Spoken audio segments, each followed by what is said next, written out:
নমস্কার, কেমন আছেন সবাই? আজ আমি সকাল সকাল উঠেই একদম রেডি হয়ে গাড়ি নিয়ে বেরিয়ে পড়েছি। আজ আমার এক্সিবিশন আছে, এই যে আমার পেন্টিং। নমস্কার, সবাই কেমন আছেন? আজ আমি এসেছি আইসিসিআর আর্ট গ্যালারিতে, আইসিসিআর কলকাতা গগনেন্দ্রনাথ আর্ট গ্যালারিতে। আজ আমাদের এক্সিবিশন আছে। মনের মিলনের পক্ষ থেকে যে এক্সিবিশনে অংশগ্রহণ করেছি সেটাই দেখানোর জন্য আপনাদের সাথে এই ভিডিওটা শেয়ার করা। চলুন দেখে আসি।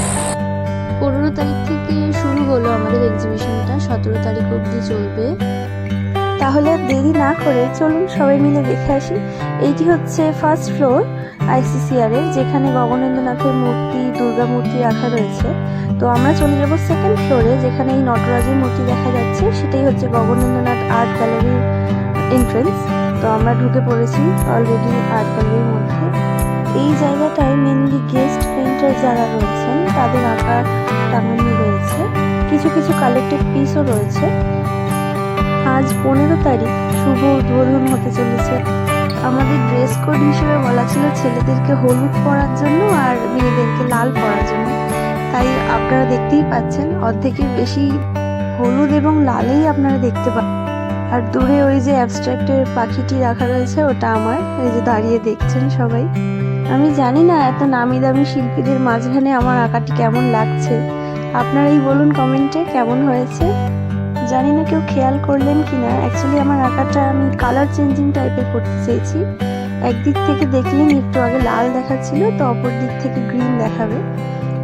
আমি কোনোদিন এই ধরনের কাজ করিনি, অ্যাবস্ট্রাক্টের ওপর অথবা এরকম কালার চেঞ্জিং কোনো কনসেপ্ট নেই, প্রথমবার ট্রাই করেছি। তো আপনারাই দেখে বলুন কেমন হয়েছে। আর এখানে অসাধারণ অসাধারণ কিছু মাস্টারপিস পেন্টিং রয়েছে, যা দেখলে মনে হয় অ্যাজ এ জুনিয়র আর্টিস্ট আমাদের অনেক কিছু শেখার থাকে তাদের থেকে। তাদের ব্রাশ টানার টেকনিক, তাদের কি ধরনের কালার সেন্স, এত কিছু শেখার থাকে না। সেটা হয়তো ফেসবুকে আঁকা দেখে বা ছবি দেখে আমরা কেউই বুঝতে পারি না জিনিসটা কেমন, যতক্ষণ না আপনারা সামনাসামনি জিনিসটা দেখছেন। তো আমার পার্সোনালি মনে হয় যে শুধু আঁকা শিখলেই হয় না, এইসব পেন্টিং নিজের চোখে যতক্ষণ না দেখছেন ততক্ষণ আপনার মাথায় আইডিয়া ক্লিয়ার হবে না। তো চলুন আজকের ভিডিও এই অবধি, আবার দেখা হবে পরবর্তী কোনো ভিডিওতে।